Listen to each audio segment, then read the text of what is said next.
Yo, yo, yo. Yo, yo, yo.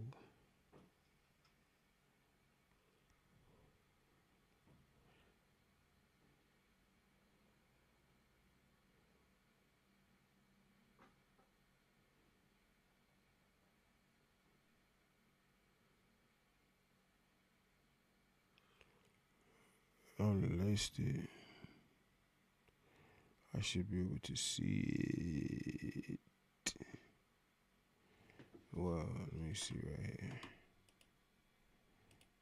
Yo, yo, yo, yo, yo.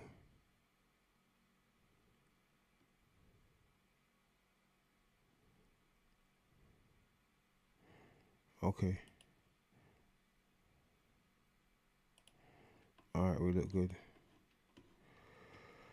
We look good. My mic sound nice. My mic sound nice. My mic sound nice.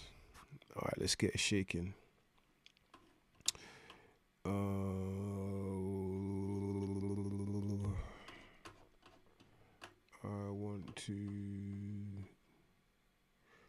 want to get away. I want to get away. Welcome to Other People's Business. This is, I believe, the third or the fourth live that we're doing. This one is titled or subtitled They Got Him.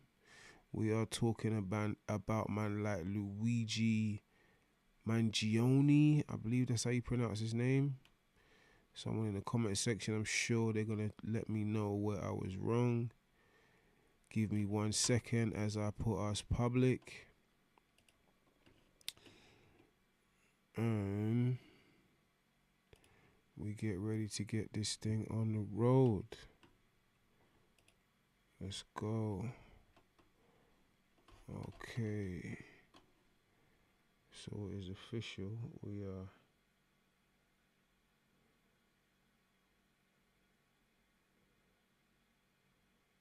should be streaming live.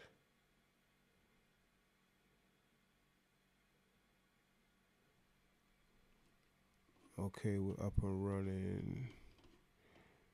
Guys, you gotta bear with me for 1 second. We are getting there.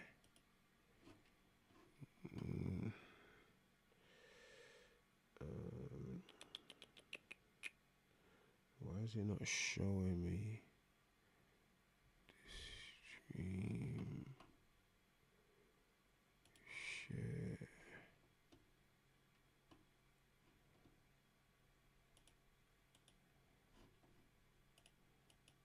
No, not on WhatsApp. Copy. Share with.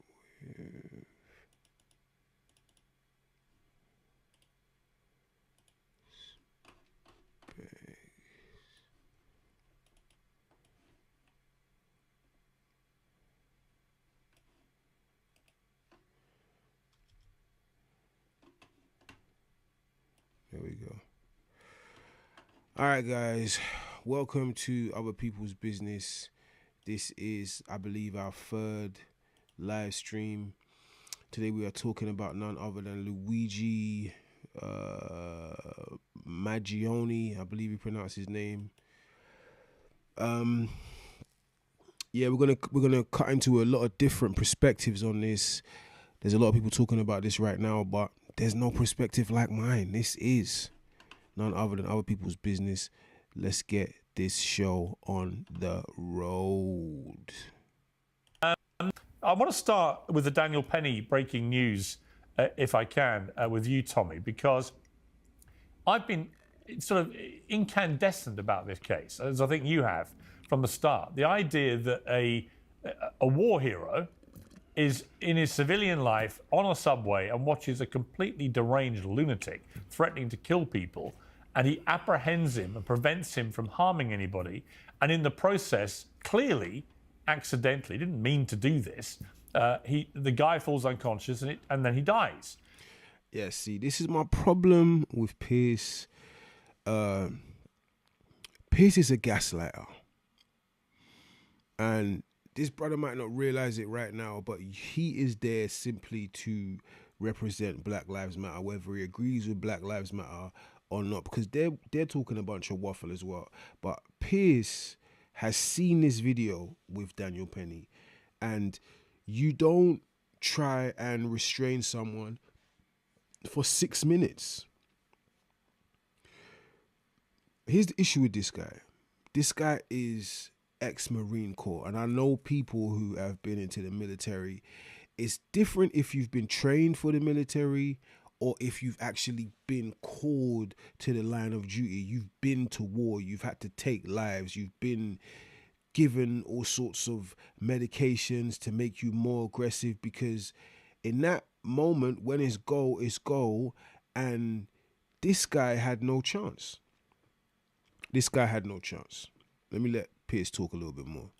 It's a tragic accident that happened, but it was entirely precipitated by this deranged lunatic going on a subway and threatening to kill people. A subway system, by the way, in New York, where people have been killed quite regularly in recent years. This guy is a hero, and yet he was treated like a criminal who should be thrown into jail for the rest of his life. Now, I think justice has been served, and he's been released, a free man. But no, this guy can't be a hero, right? The thing is, I've heard so many people say that this man was talking crazy, he was threatening people on a train, they were scared, Daniel Penny did what was necessary to do to save the other people on the train. But what you lot don't understand is, if you've never ridden the subway in New York, much like the subway in London, there's a bunch of nutters on there. And every nutter, most of these nutters are not going to do anything to hurt people. Anyone who has ridden through the subway, not even in New York, anyone who's ridden through the London subways knows exactly what I'm talking about. Unfortunately, when it comes to mental health and mental issues, there's not a lot of places to house these people. So they're out in the street. Right? Now, obviously, you don't want to be threatening people, because there's some people that are not going to take your threats kindly, but you should be able to look and see when someone's got a mental issue and when someone is a threat to someone. Everyone looking at this guy could smell that he was reeking. They could see that he hadn't washed. They could see that the man was mentally unstable, and they weren't going to do anything to him. Daniel Penny overdid it, and after overdoing it, he killed that man in front of everyone. This is just my opinion. This is my perspective. We're all entitled to them. There are people that think he's a hero. There are others that think he's a criminal. I'm kind of in between. Huge damage to his life, to his reputation, and so on. What do you make of this case? Well, I'll also say damage to his reputation if he chooses to remain in New York City. If he comes to a great red state like the one I'm in right now, Tennessee or Texas or many other great states around this country, he'll be treated like the hero that he is. There's a lot I have to say on this, Piers, but I'd also say for those BLM grifters who are now coming out threatening to burn down the city, making this all about their race-baiting grift, how dare you, and shame on you. You did not care about Jordan Neely when he was a homeless man living on the streets, struggling with mental health problems and possibly a drug addiction. You didn't care about him then. You probably stepped over him on your way elsewhere. But now all of a sudden, when you can use his name and you can use his death to fundraise for BLM or to get out your pent-up aggression or to claim racism, now all of a sudden you care about someone like Jordan Neely. It's all too rich for me, Piers. Expect to see New York City once again descend into mayhem and chaos because BLM. No, I don't think so. I can't see riots coming out because of this. I saw the dad's speech, and it was a little bit enticing. It was a little bit like, what are we going to do now? When the truth of the matter is, that was your son. Why didn't you do what you needed to do to have him in a better position before you're now looking at and I don't know, man. I feel like I've got issues with Black Lives Matter. I don't think that Black Lives Matter necessarily wants the best thing for black people. So I question what their motive is. You know what I mean? I always question what their motive is and what they do with the funds that they get for black people. Let me let this work. Attention, the pro-terrorist, anti-Semites, anti-Israel protesters have been taking all the wind out of their sails, getting all the attention. So now they want to be back in the headlines. But I don't think they're going to be met with the same sentiment that they had with George Floyd in 2020. People are sick and tired of this, and people know that Daniel Penny was a hero, is a hero, and should be treated like one. Well, that's how I feel. A lot of people don't. Hawk Newsom, the founder of BLM in New York, has said that anyone who thinks Penny is innocent has racism in their heart before saying the KKK got another victory. Hypocrisy. Now, I want to play, before I go to you, Mark, I want to play, this is a clip of Jordan Neely's father talking about his reaction to the verdict. I just want to say, I miss my son. My son didn't have to go through this. I didn't have to go through this either. It hurts. Really, really hurts. What are we gonna do, people? So here's our secret. Yeah, I just don't know what you expect anyone else to do. If you weren't there for your own boy, I'm confused. I get it hurts, you know. No man wants to be there for the burial of their own child. No man, no woman. But to be looking to the general public to do something in order to, what's rioting going to do? That ain't going to bring your son back. If you knew your son was out there should have been something that you could do. You know, I have family members with mental health, and they've always been there to support them, doing whatever they need to, because you just don't get to the point where you go from, because he's a handsome guy. He's a handsome young man. He could have been anything. You don't get from moonwalking and dressing up to Michael Jackson and dressing up like Michael Jackson to get money to now you're threatening that you're murdering people and you're prepared to go to jail and nothing. You're not afraid of anything and not washing your skin and stinking to the high heavens. This is not a gradual transition. This is something that takes time to happen. This is something that takes family and friends to forget about you. And people have conversations. Yeah, you know, we seen Jordan on the train again the other day. You know, he's looking a mess, man. I get up there, I don't talk to him. I don't give him any money. I ignore him. If I see him on the train, I'll get on the next train because I can't be bothered. It's these kind of behaviors where people just go to a complete and utter mess. So you need to blame yourself. You need to ask yourself, what are you going to do? You don't need to ask us, what are we going to do? I mean, I'm acting like I'm there, but still the people, don't worry about what the people are going to do. How are you going to bury your son? And how are you going to honor his name without using this to fuel a situation or trying to use this to fuel a situation that's way worse? Because this ain't a George Floyd situation. That guy wasn't a police officer. He was in my opinion, a vigilante that was doing, I think in his heart, felt like he was doing the right thing. Now, Mark, I'm sorry. Listen, I've got a lot of feeling for any father whose son dies in those circumstances. But the idea the system has been rigged over this, the idea that this guy, Jordan Neely, clearly mentally unwell, homeless, and potentially violent. Nobody knew his propensity for violence. All they knew was he was acting in a very threatening way and threatening to kill people. And you have a guy who's from the military, who knows how to disarm people, who did exactly what he was. Also, I've heard people on the train saying that Jordan Neely was saying he wasn't afraid to go to prison. But I've not heard anyone say that he was threatening to kill people. Maybe I'm hearing wrong. Maybe I've not watched the actual tape in a while, but I've not heard people saying that. Definitely, he's not afraid to go to jail. Definitely the other things, but as far as threatening to kill people, I've not heard that part. Trained to do, and then an accident occurred, and it's incredible. It wasn't an accident. You don't hold someone in a chokehold like this.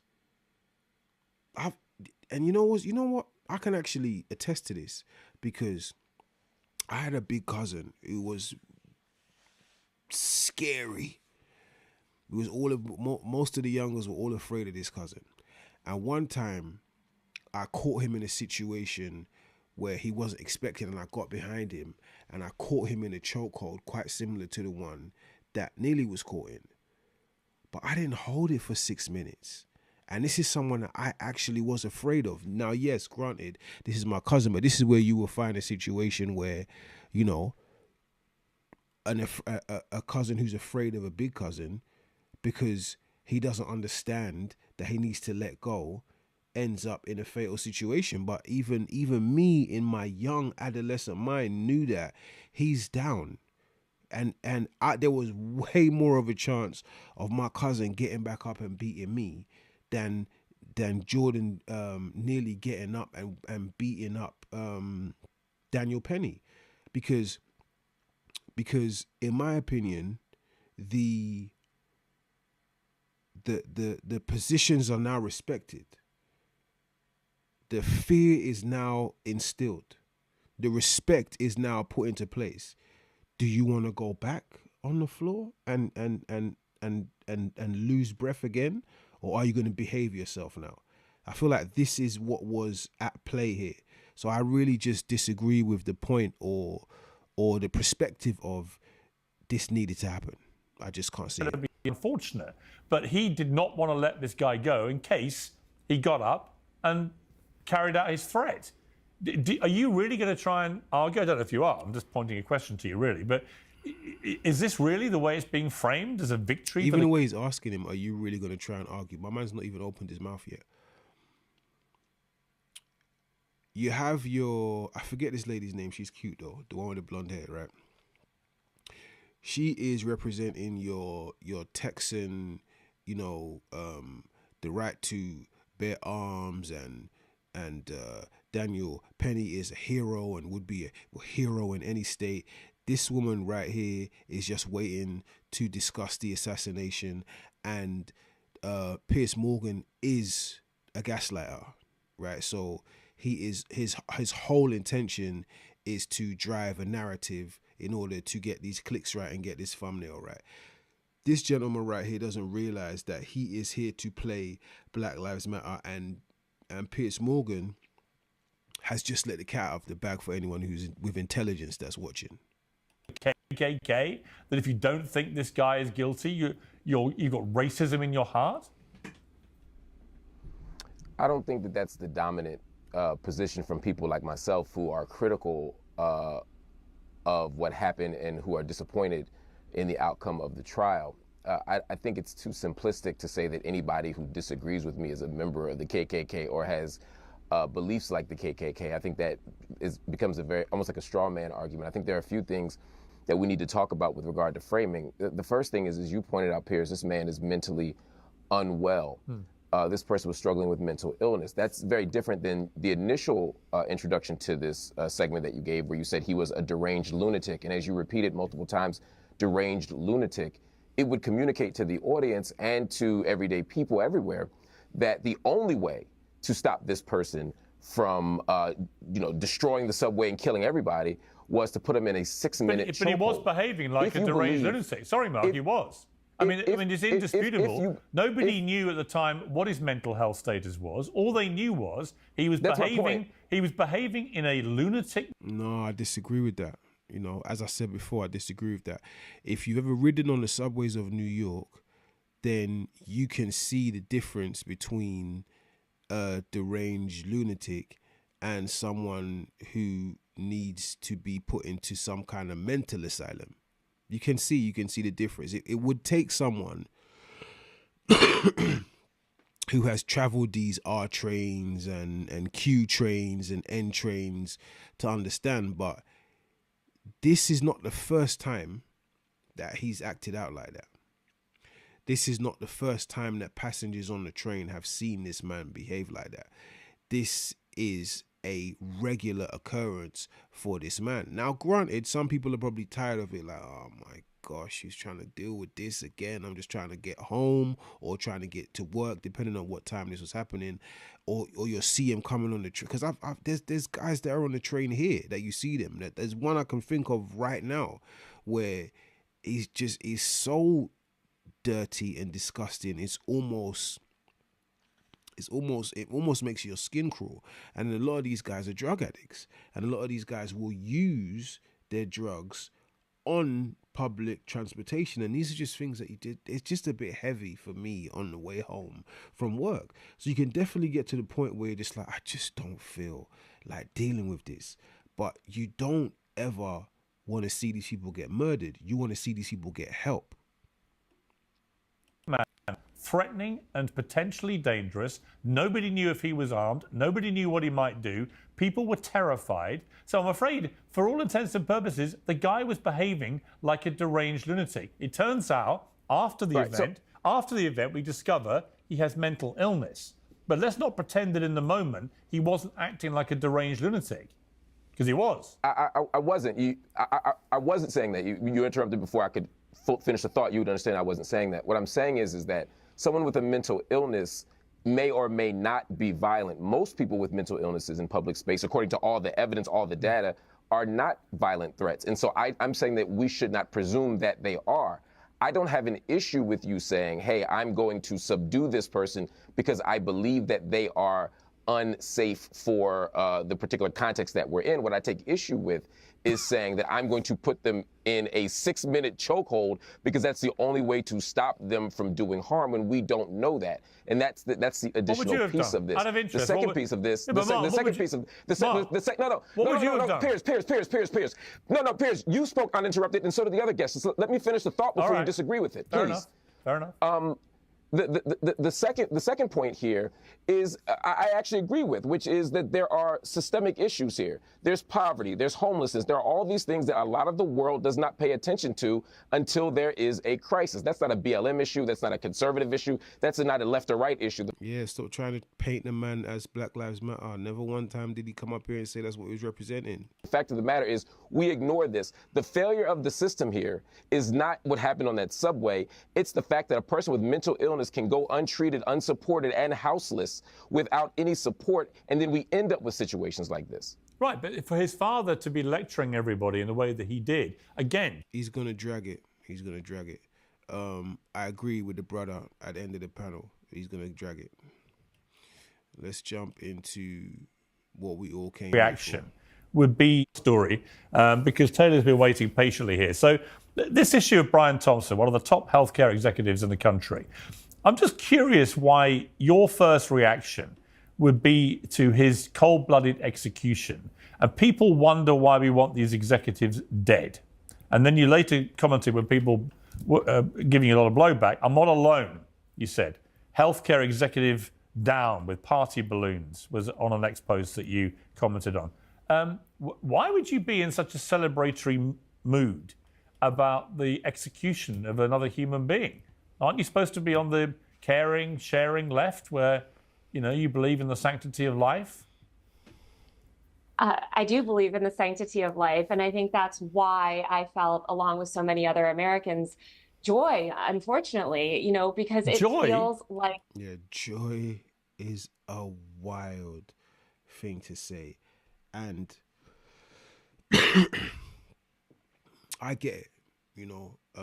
I've got family members that live in the States, and I'm quite familiar with the healthcare system and how badly it sucks, right? How everything is overpriced, how if you can't afford help, if you don't have good insurance and you need help, that you won't be seen.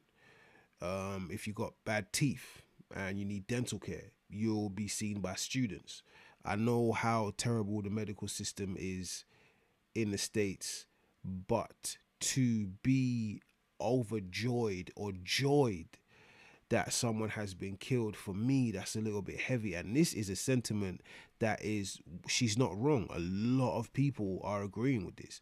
You know, someone who we follow on this channel quite closely is man like Piperboy. You know, I feel like his content is incredible, and somewhat has given me the drive to say, you know what, let me get into more of a serious space, because not only is it more rewarding, but as a grown man, you feel like you should be having different types of conversation. But he himself was like, I can't be mad at this guy. And that's something I just don't understand. Like, this man took a gun out and killed someone at around 6 in the morning in broad daylight. I think what people are failing to realize is right now, this kind of person has a frame of mind that you can agree with. But what happens when, you know, someone whose mind is this unstable decides that, you know, the children are the enemy, you know, the women are the enemy, the black people are the enemy, or the white people are the enemy. Like, if you can just come out and just bust someone in broad daylight, something is wrong. You know, when they caught this man, he was comfortable enough to be eating a Happy Meal or whatever he was eating at McDonald's. There's something, there's a wiring that's not working there. Serious? I mean, joy in I a guess I would man's say execution? maybe not joy, but certainly not empathy. Because again, we're this is a watching man the footage. responsible for- How can this make you joyful? Look at that. Look at that. Where is it? Where is it? Look at this. Look at this. That's wild to say joy. That's wild. How can this make you joyful? This guy's a husband, he's a father, and he's being gunned down in the middle of Manhattan. Why does that make you joyful? Thousands of Americans that be murdered. So are the tens of thousands of Americans, innocent Americans, who died because greedy health insurance executives like this one push policies of denying care to the most vulnerable people. And the many millions of Americans that have watched people that I care about suffer and in some cases die because of lack of health care. So should they all be killed then? Should they all be killed, these healthcare executives? Would that make you even more... Why she look so shocked? Why she look shocked? That's a very valid question. Should they all be killed? Joyful? No, that would not. Well, why not? And, why are you laughing? I think because it wouldn't fix the You seem to find the whole thing system. hilarious. I find your question funny. A bloke's been murdered in the street. I don't find it funny at all. I don't find it funny that tens of thousands of Americans die every year and because they are denied life-saving health care from people like the CEO. Now, I want to fix the system. You're right. We shouldn't be going around shooting each other with vigilante justice. No. I think that it is a good thing that this murder has led to America, or really the media elites and politicians in this country paying attention to this issue for the first time. No, even the way she is joyed. She's joyed that one of these guys that has buku money and is dumb rich has been killed, and that now other CEOs can feel like they can be touched. But the fact of the matter is, I was watching Officer Tatum, who is smart guy. Go over there, check out his content. But he was basically saying, in a situation like this, the position is just going to get replaced, and the person who replaces in the position is just going to make sure that he swindles the system for a little bit more money to pay for a better security team. So there's really no win here. This ain't the way to win. Yes, a subject is now on the forefront as to why people are upset, but that is something that's only gonna hang around for a while. At the end of the day, big pharma pays big money. So yes, you know, someone has died, someone is without a father, a wife is without a husband. So for the meanwhile, we'll be talking about this, but it won't be long until we get right back to normal. You mentioned you couldn't understand why somebody would feel this reaction when they watched a CEO die. It's because you have not dealt, it sounds like, with the American healthcare system in the way that millions of other Americans have. I've dealt with the healthcare system in various ways in America. I don't think it's perfect by any means, but the idea that I would view it as something... Have you been denied life-saving treatment? The idea that I would view it as... That's a very condescending look that she just gave, Piers. I don't like this lady. Something joyful that a man who's just a healthcare executive, has been executed in the street, I find completely bizarre. Let me bring in Tommy here. Yeah. Tommy, You know, I keep And being by the told. way, let me hang on, just Taylor. I'll come clarify. back to you. Okay, Tommy, don't say I'm joyful. I said you said you can you said you were feeling joyful. Yeah, I take that back. Joyful is the wrong word, Piers. You think? But I said, as I clarified, You think? yeah. You Sure, think sure, joyful is the wrong word? Yeah, Sure, I'd say it is. Vindicated, celebratory, because again, it feels like justice in this system when somebody responsible for the deaths of tens of thousands of Americans suffers the same fate as those tens of thousands of Americans who he murdered. No, but them tens of thousands of Americans weren't gunned down in broad daylight. I don't know if the gentleman that was shot died on impact, but that's got to be petrifying. You know, I don't wish that on anyone. At the end of the day, the man is not the man. From what we're seeing, if he is breaking the law, then he should be held to a court of law and is innocent until proven guilty, or should have been innocent until proven guilty. But if he's not breaking the law, then he's just making money in a way that is probably a little bit immoral, but not illegal. There's no reason for this man to die, and to think that the general public are saying this means that we're in quite a scary time when the general public feel like it's okay to murder someone. That is deep. No matter how this psychotic woman is up here trying to tell you that that is normal, that is deep. That the general public are comfortable with a public lynching, with a public assassination. Are we back in the times when man was getting hung in the square and people were lining up to see it and bringing their children to watch? Is that where we are? Tommy, whether Taylor wants to retract the word joyful or not, we all heard her say it, and I was just shocked. I mean, I find that kind of response utterly shocking, that someone could be murdered in the middle of Manhattan, who happens to be an executive for a healthcare company, and people think this is something that makes them feel joyful.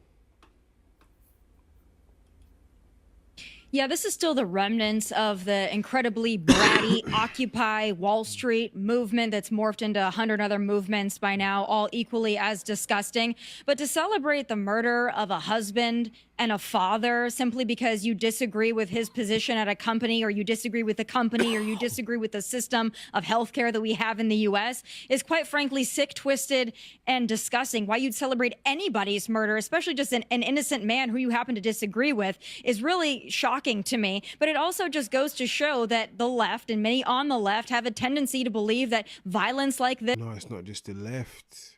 It just goes to show where we are as a people. And that's scary. This political violence is necessary. It's a means to an end. And if they believe in the end and they believe in the means, it's really sick and wrong. If you want to have a conversation about healthcare in this country, that's fine. Let's have that all day long. But to be joyful, or even to say you're not empathetic about somebody losing their life when they leave behind two young boys, especially during the holiday season, the same day that millions of New Yorkers are celebrating a tree lighting. I mean, that's just too far for me, a bridge too far. The loving and tolerant left is at it again, Piers. Yeah, Taylor, I don't mean to be rude, but why are you laughing all the time? I don't get it. Sorry, apologies for my language, but honestly, I find it unbelievable. What are you laughing at? I am laughing at... Nah, it's a valid question. But you see, a lot of people are functioning sociopaths. And sometimes you don't get to see it until you see it in this light. Like, I'm not sure if she's an independent YouTube worker or if she just works from home or this is what she does, but if she works for an establishment, she will have issues when this stream is over because you've not represented yourself, nor have you represented the company in a good light.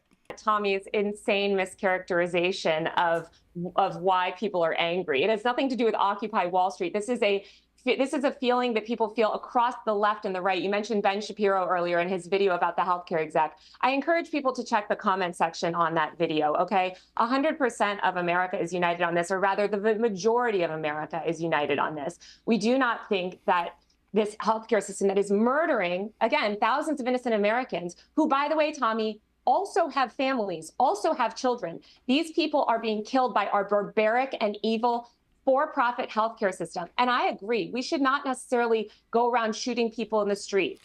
We should not necessarily. No, we should not do that. We should not do it at all. Not necessarily. And while I am joyful that this issue has been brought to attention, Did you hear that, Piers? Not She said joyful again. necessarily.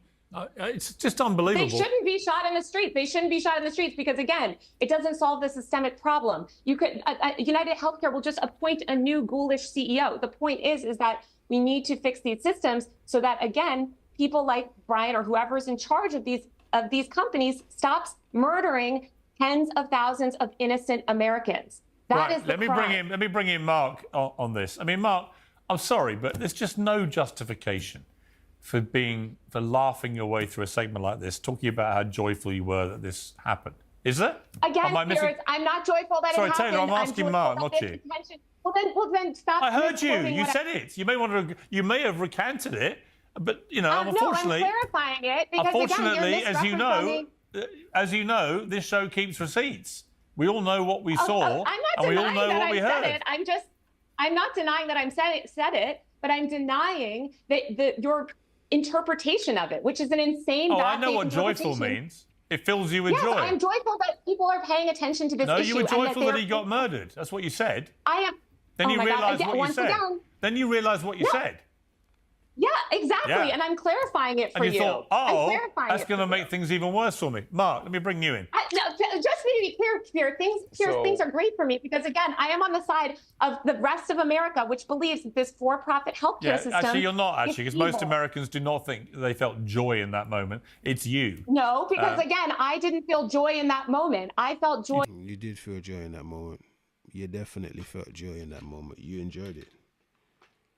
You felt like this is a moment of virtue. I think a better word was excited.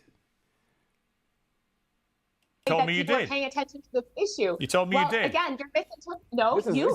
I tell you what. Just to clarify. Jump in. Do you want me to play it again? Do you want me to remind you? Stop misrepresenting my views. Do you want me to remind you what you said?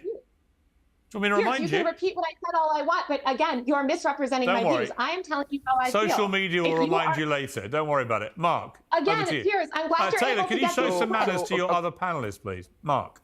Well, stop misquoting me. No, I quoted you directly. You then recanted it. Mark. Then stop misrepresenting my views and my feelings. I'm not. You felt joyful, then you wished you hadn't said it because you knew how bad it sounded. No, Piers. No, Piers. I quoted you directly. Mark. Again, you are misrepresenting how I feel. So let me as an independent third person here, along the time maybe third and fourth person here, maybe offer some clarity to this. It sounds like she used the word joy. You found it appalling. Did you? She says that she misspoke. She recanted, and you're saying that despite her recanting, she still said it in the first place. It seems to me the question is just whether you believe her or not, but we can move past that. I happen to think that none of us should find joy in death. None of us should find joy in people being killed. This was a person. This was a human being. This was somebody who was loved and loved people. I find no joy, no value. Yeah, joy is wild. Joy is wild. Joy is wild. And the thing is, when you say joy, right, and you get caught out saying joy, you don't just say I misspoke. It's not that kind of response. You know, it's you should almost be apologetic. You should almost be like, oh my gosh, did I say joy? That's not what I meant. I meant blah blah blah. I meant this is a better word. Let me replace this word. But to just say joy is wild. That's a wild statement to make. Wild statement to make. No humor in any human loss of life or animal loss of life. But in this case, I think it's important to stress that because of everything that happened on the internet. That said, we can have two conversations simultaneously. We can find great sadness in the fact that this man was killed and also see it as a valuable and rich site of opportunity to discuss the bigger picture of healthcare in America, which doesn't lead to individual political assassinations, but does lead to the death of thousands, hundreds of thousands, and maybe even millions of people every single day, some of which is entirely preventable. We live in a system that prioritizes profits over people. And the fact that so many people who are otherwise normal and humane and loving and empathetic were able to find humor or joy in this tragic death, it says something about who we are as people, but it also says something to how this wicked system has damaged us and corroded our character and eroded our sensibilities. I'm saying let's have that conversation about how sad this man's individual death is, but let's not let that be the only story that we tell. Let's also tell the story about this healthcare system. That's all. 100%. The bigger issue here is, to me, the bigger issue than the healthcare system is the fact that the healthcare system has driven people to be so heartless, to feel like this is a rash decision, like this made sense. Because this is something that a lot of people are saying. She's not the only one. She's not the only one at all. Let's see what Candace has got to say. You know, Candace is very well informed. His wife, people were theorizing that maybe she put a hit on him, and that's because his wife, a woman named Paulette Thompson, and him had actually been living in separate homes less than a mile from one another in Maple Grove, Minnesota for years. The Wall Street Journal reported that, and it got the conspiracy minds going on the internet. They have 2 children together. He purchased a separate home from her, $1 million home near his family, so that they could obviously be close enough to raise their children. Paulette spoke out. She said she was devastated. She doesn't know what happened, but she did say that there were some people that had been threatening him. She also issued a statement saying that Brian was... Yeah, that's very concerning, because if you lot don't live in the same house, right, which means that you're probably legally separated. This is how people with buku money legally separate. You know, poor people that legally separate, they both stay in the same house. They just do their own thing, kind of ignore each other and kind of maneuver around each other until they can no longer live with each other at all. But when you got buku money and you legally separate, you buy a house on the same block where you can still father your children, but you don't have to deal with the wife. Now, if you're not dealing with the wife, why would you be telling the wife that you've been getting threatening messages? That would lead me to dig a little further to kind of find out where this information was given. That chat there, I don't trust. You women can be very dangerous, and as much as she looks innocent with this cake, I don't know if I trust her. Incredible, loving, generous, talented man who truly lived life to the fullest and touched so many lives. Most importantly, Brian was an incredibly loving father to our sons.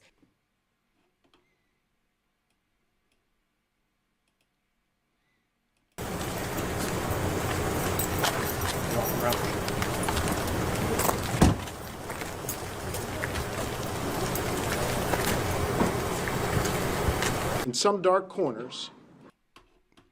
So he's just been brought into custody.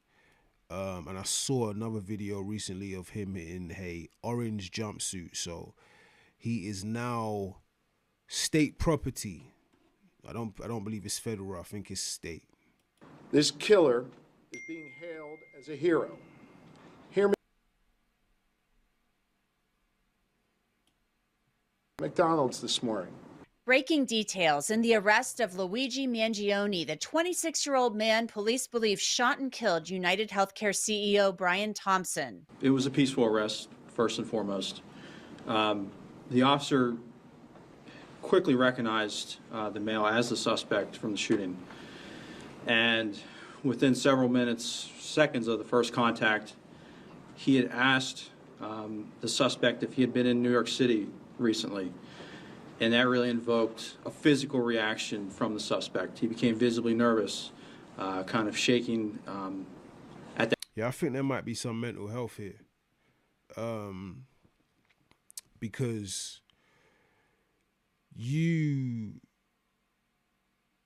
first of all, I mean, you don't have to have mental health for you to have done a crime in New York and now be in Pennsylvania, because at least you had the sense or the wherewithal to say, you know what, New York might be a bit sticky. Maybe I should get out of here. It might be a bit techie in New York.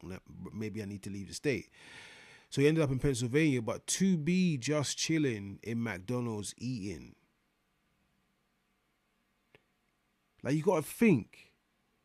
Like, if you had been caught in this situation, maybe I'd get my meal and leave and find somewhere to eat my meal somewhere else. But to be so comfortable that after I just murdered someone in broad daylight, that I'm gonna sit down in an establishment and just eat my food and no one's gonna see me, I think there might be something mental going on there. Welcome to Crime Fix. I'm Anjanette Levy. Luigi Mangione is in custody in Altoona, Pennsylvania. Handsome boy, man. Just dashes threw his life away. This is a young guy thrown his life away. Life thrown away. Look at let me show you what this guy had going on in the world. The man charged with murdering UnitedHealthcare CEO Brian Thompson was valedictorian at his Maryland prep school in 2016. He spoke about challenging the world. Having great ideas, however, isn't enough to innovate. The class of 2016's inventiveness also stems from its incredible courage to explore the unknown and try new things. Luigi Mangione attended an all-boys academy in Baltimore with an annual tuition of nearly $40,000. A former classmate calls him a humble student. Really not a problematic kid in high school. He'd never really got in trouble, wasn't attention seeking or anything like that. Just a bright kid with a bright future. Mangione went on to earn a master's in engineering at the University of Pennsylvania. According to a LinkedIn account appearing to be Mangione's, he started working as a data engineer, but friends and family say they lost touch with him about 6 months ago. No one really got a response from him. And then the next time that he kind of came up, I think he got snatched up by some kind of cult, bro. Because it's just not making sense. From the space that he graduated, which was not that long ago. I think they said he's 26, 25. That's a kid. That's a kid. To be driven to the point where you're like, you know what? I'm gonna up the pole and push man in broad daylight. These are not rational or normal decisions, and not one friend or family member has said, you know what, Luigi's bipolar, you know what, at one point I saw Luigi just lose it, because he looked calm in the act. He looked calm in the McDonald's. He seems happy in the pictures that they're seeing him in the cab. They've seen him in the shops. One picture, he's got his mask down and he's outright just cheesing, living life. So I'm not sure what's happening with this guy. There's something in this story that is missing. There's a major puzzle piece that's missing here. I don't know if he was antisocial. I don't know if, because sometimes when you're a complete nerd, these guys get approached by radical groups that are able to get into their head and make them feel like this is the direction that we need to go in, whether it be terroristic, whether it be assassination, whether it be robbery, whether it be gang members. There is usually someone to manipulate the mind of someone who's not really carved out a direction that they want to go in. Was in this news cycle. Mangione also lived in Hawaii for a short time. His roommate says he never spoke about violence. He was absolutely a not violent person, as far as I could tell. Mangione had posted a review of the infamous manifesto by Unabomber. That guy's not 26. That guy's old. Ted Kaczynski, saying Kaczynski was a violent individual rightfully imprisoned who maimed innocent people. But Mangione added that Kaczynski was able to recognize that peaceful protest has gotten us absolutely nowhere, and at the end of the day, he's probably right. The Baltimore Banner newspaper reports Mangione's late grandfather was a self-made real estate developer who owned country clubs and nursing homes. People who know Mangione are expressing... Yeah, this is the smile I'm talking about. Look at this guy, cheesing. The picture on the right, he is living life. And I believe that's a picture of him on the run. Disbelief that he's now charged with murder. Beyond shocked. It's unimaginable. Whether it was complications from his back surgery or personal issues with his family and the healthcare system. It definitely came as a huge surprise, just because he's not really the type of person to do this without reason. Mangione's Facebook and Instagram pages were taken down yesterday after receiving tens of thousands of likes. Yeah, like a lot of people are happy that he's caught, but there's also a lot of people that are in support of him. You know, I've heard people, as I've said quite a few times here, that I was quite surprised that are like, you know, this is good, you know, or if they've not said it's good, they've not come out openly and said that they completely disagree with this kind of behavior. I'm not condoning man being executed in broad daylight, whether it's to someone I I agree with, I support business-wise, politically, financially, or I don't. There's ways that we can deal with this without just madness. Because you got to understand, once you okay this behavior for one group, why can't another group just decide, you know what? We feel like black people are taking up too much space. We don't like what the LGBTQ community stands for. We don't like whites. We don't like Asians. And found some kind of sick way to make it make sense. Once you've said that it's okay for someone to behave like this in public, then it's not long before someone else follows suit. And why wouldn't they? If it works, well, they're gonna make an example out of this one, I believe. Right, so let's just sort of begin with a recap. And like I said, I have so many listeners from around the world who don't quite understand the American healthcare system. And you might have been startled to see that some people were celebrating or glad that the CEO of a healthcare company was murdered, and in a very sadistic way, really. So let's just start with me trying to explain that emotion, which, just to be very clear, I do not share it. I will never condone murdering people, vigilante system, none of that. But it's important for you to know that America's healthcare system is, in fact, a drug cartel, okay? It's a partnership between the government and private insurance companies to basically price gauge. They make ordinary procedures that should cost hundreds of dollars, tens of thousands of dollars. So it is not capitalist. You will see people speaking about, well, capitalism and free markets, it's a failure. Look at the healthcare system. No, that is not an example of the free market system, okay? What is the free market? Ladies and gentlemen, in a free market scenario, you should obviously know how much something costs. That's pretty basic, right? You walk into a store, a shirt says it's $100. You say, oh no, that's way too expensive for a t-shirt. I'm not paying that. So you walk out of that store, and then you walk across the street to a different store, and it says, hey, we sell t-shirts for $20. And you say, sold. Okay, so the guy next door who's got it for $100, he's either going to lower his prices or he's going to go out of business. That's how a fair free market environment works, okay?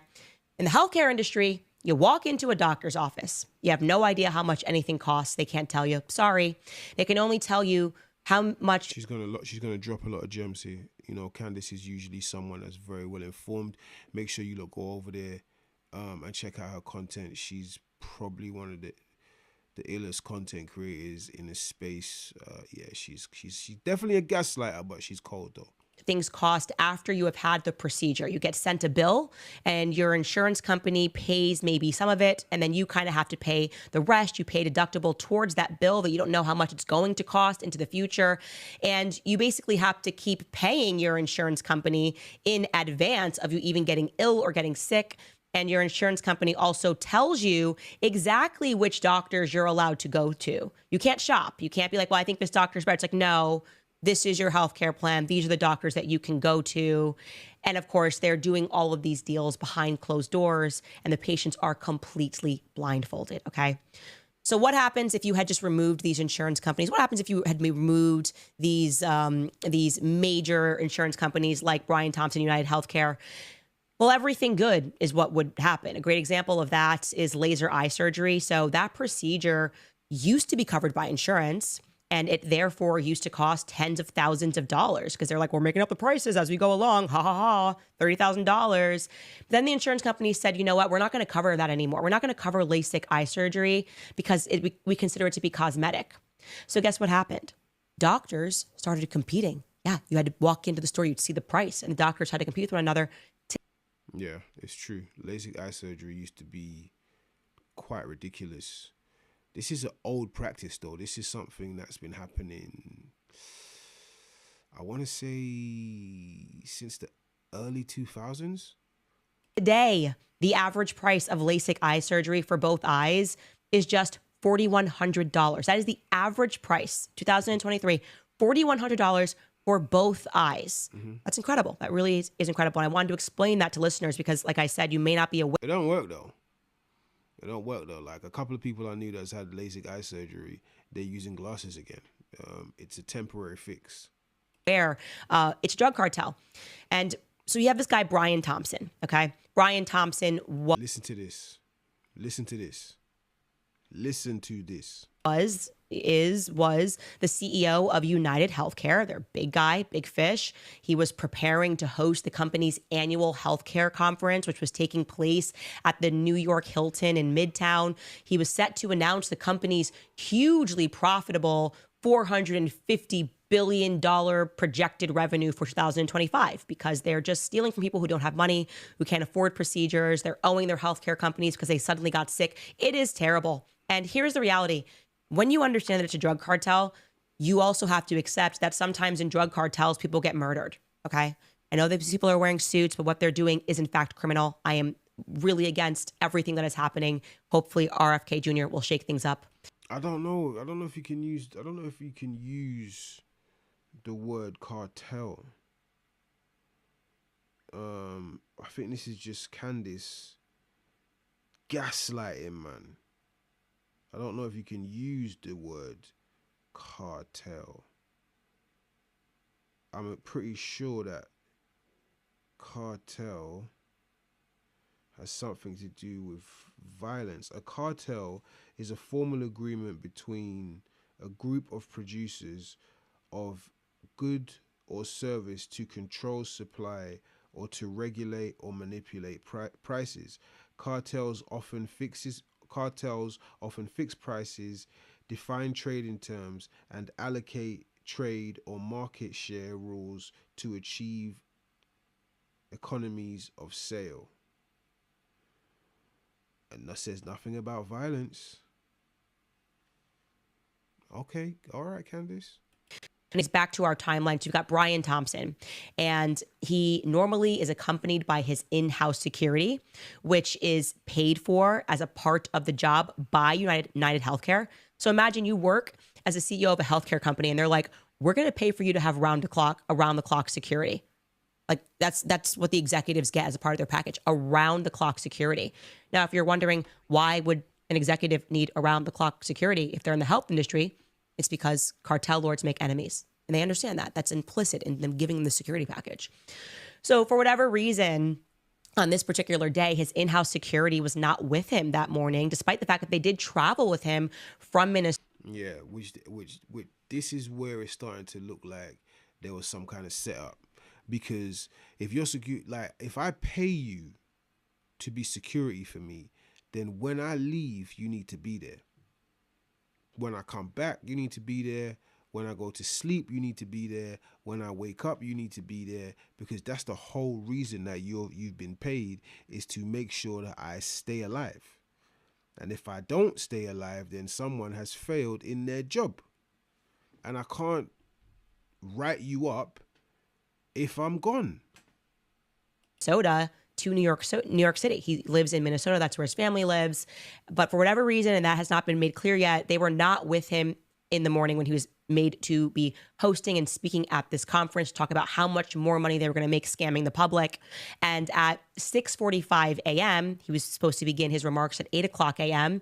Absent his security detail, Brian emerges from that Hilton hotel in Midtown. And curiously, there's a killer lurking who seemed to know exactly which direction Brian would be emerging from.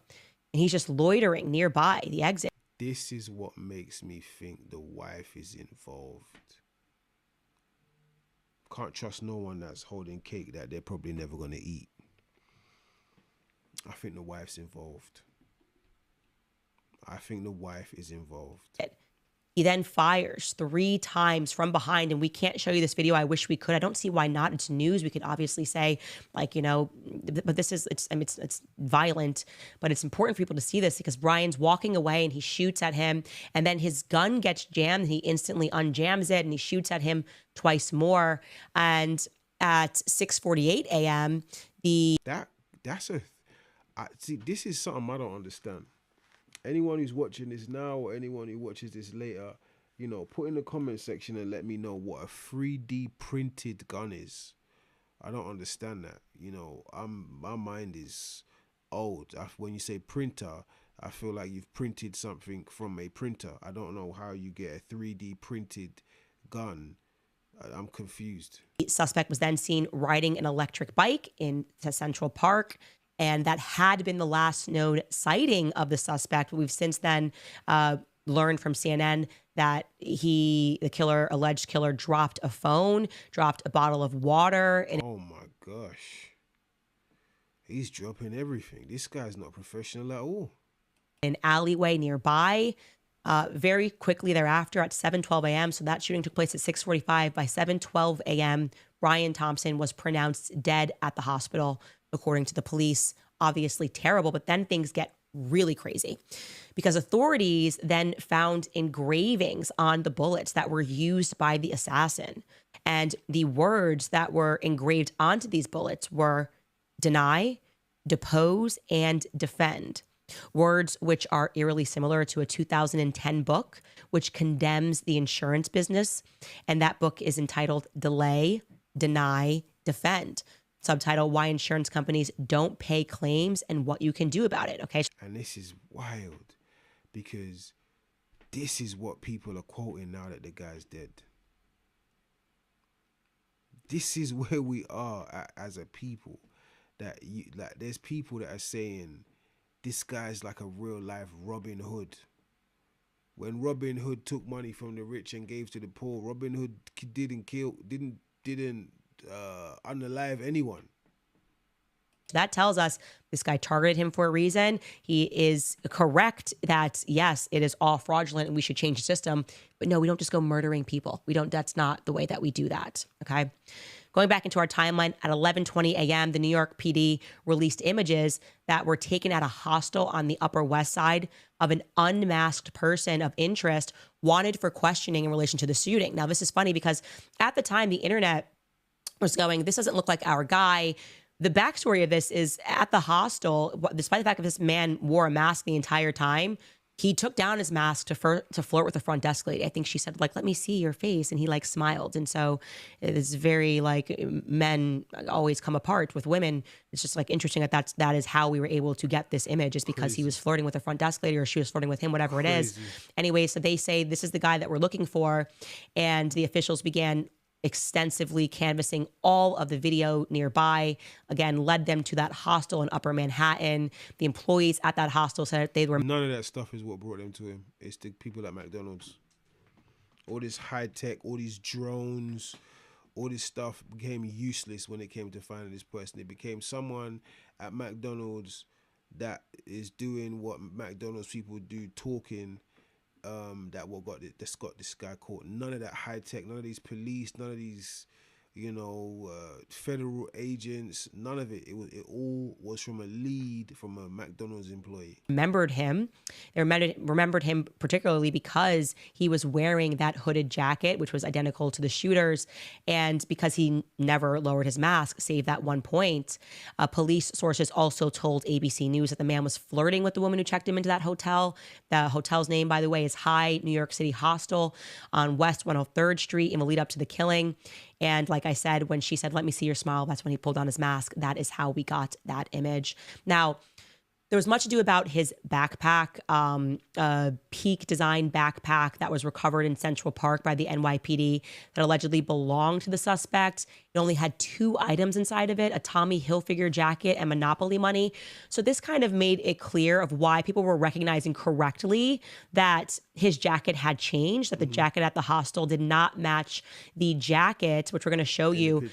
They were able to get some images of him at the Starbucks across the street or next to the Hilton Hotel. Starbucks, these are all these places this guy is going. This is not the actions of someone who's serious about getting away with an M. McDonald's, Happy Meals, dropping water, dropping food at Starbucks. This guy is chilling. And he's wearing the jacket that he's wearing when he shoots. But you see that jacket right here that we're showing you, that's him at the Starbucks. There's no pockets on the side, whereas the jacket when he is at the hostel has 2 pockets on the side. Can we do a side-by-side of that, guys, so we can see? I don't know if we have it. Yeah. So you can see those jackets don't exactly match, and that threw the public off. But that now we were afforded this explanation that he perhaps changed his clothes, changed his jacket, if the jacket that he used on the scene was still in the backpack. Now, jumping back into Brian Thompson, a private funeral for the CEO was held. Obviously, the family had been. Yeah, we're going to have a lot more is going to come out with this case. We're going to hear a lot more unwrap as to whether this person is mentally unstable, as to whether it was a setup, as to whether the wife paid for it, as to whether it was some kind of inside job. We will find out a lot more about what's going on with this. To me, this is a sad situation. The holidays are here, and there's going to be some kids that are not going to be able to spend it with their dad, and clearly their dad was the main breadwinner. So this is something that is going to affect them for the rest of their lives. So to me, that's something that's very sad. Something very interesting. I had a clip pulled down that I didn't post up, but apparently the insurance company that this gentleman was working for had developed a scheme whereby they now were putting into effect a system that if you went to the doctor and you received assistance or medication or something to aid you in whatever you were going through, that they wouldn't tell you at the time that you couldn't afford it. So let's say, I'm going to use the example that Candace used. Let's say you went there and they're like, here, you can have these pills. You know, we're going to charge you $5 for this medication right here. And you leave and you're taking your medication and all of a sudden you get a email or a phone call or a message and they're like, oh, those pills that you took, they were 500 a pill. Now you've almost finished this, and even if you hadn't almost finished it, it's not a situation where you can give it back. These are the kind of situations that have people happy that this guy was offed. Listen, make sure you like, subscribe, hit that notification bell. If you see this content, share it. We will be back. This is something that we're going to do on a regular basis. I'm your guy, the Britain Bando. This is Other People's Business. Booker. I'm gone.